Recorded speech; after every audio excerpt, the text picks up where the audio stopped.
Welcome to the second course, which is entitled Plagiarism and Academic Dishonesty.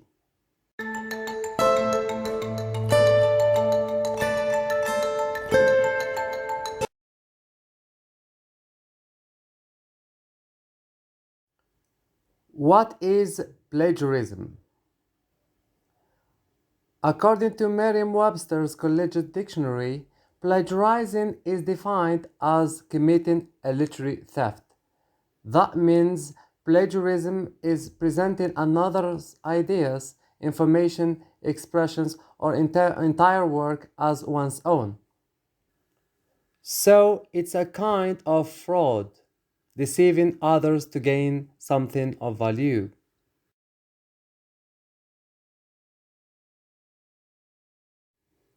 What makes plagiarism a serious offense? Plagiarism means dishonesty and lack of competence to conduct a research and to express original thoughts. When professional writers are exposed as plagiarists, they are likely to lose their jobs and are certain to suffer public embarrassment, diminished prestige, and loss of future credibility. The charge of plagiarism is serious because it calls into question everything about the writer's work. If, for example, a piece of writing is misrepresented as being original, how can a reader trust any work by the writer?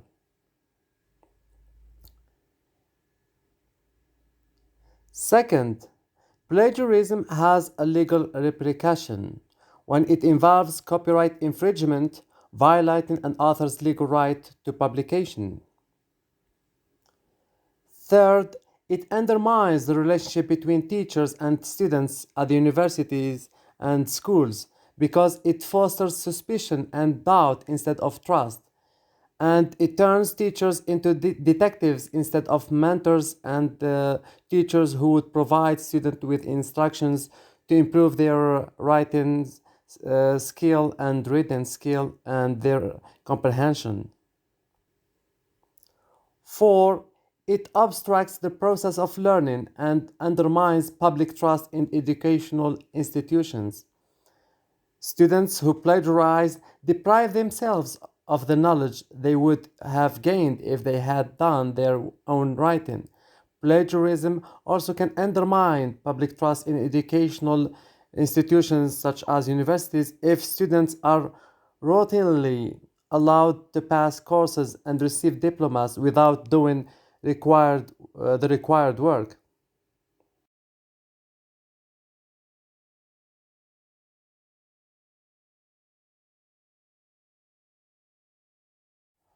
What does plagiarism look like? Well, plagiarism takes different forms, but you have to know that all these forms have something in common, which is the misrepresentation of work not done by the writer as the writer's own.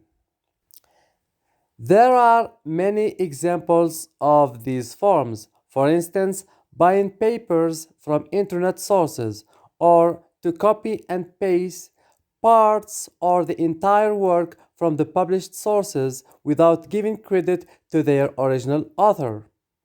Another example is to borrow concept or just few words without giving credit also to their original author.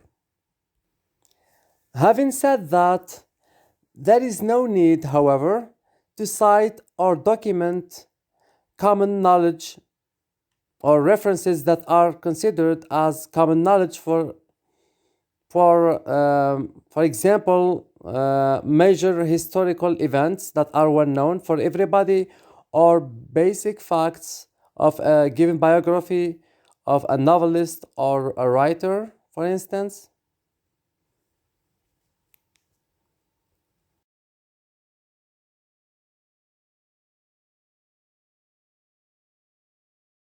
An example to make things much better and clear. Well, imagine, for example, that you read the following passage in the course of your research from Michael Agar's book, Language Shock. The passage goes: everyone uses the word language, and everybody these days talks about culture. lingua culture is a reminder, I hope, of the necessary connection between its two parts.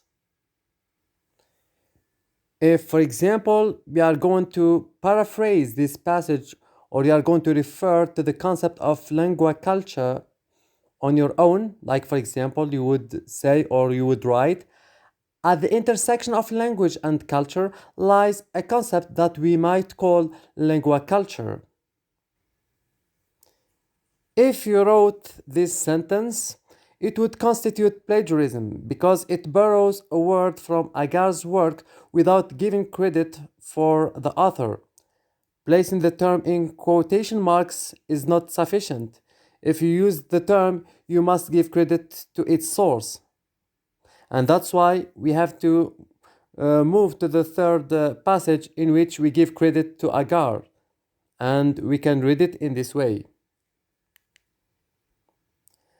At the intersection of language and culture lies a concept that Michael Agar has called lingua culture.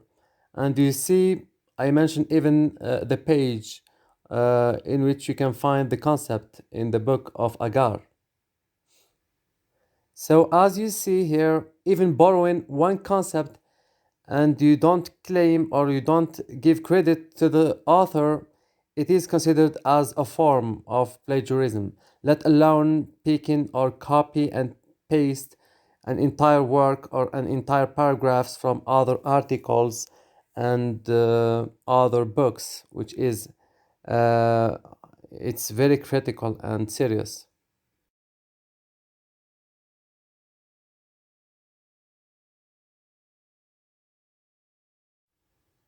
How can you avoid plagiarism? Well, students should keep a track of the sources during the process of taking notes as they start reading about research topic because avoiding plagiarism begins with being scrupulous and sure and exact in your research and note taking.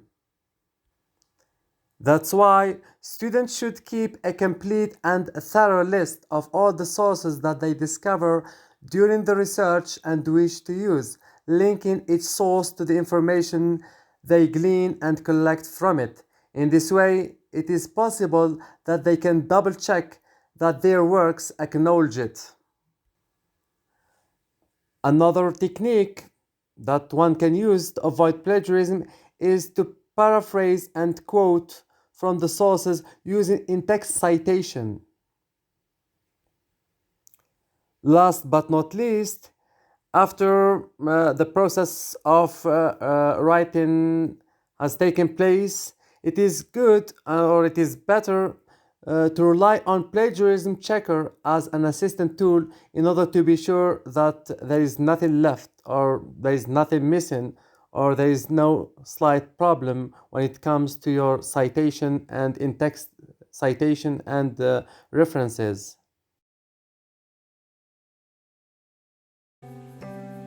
That's all about the second course of plagiarism. I hope you find it easy and interesting and enjoyable. In case you have any questions, please don't hesitate. You can leave them in the comments and I will answer them.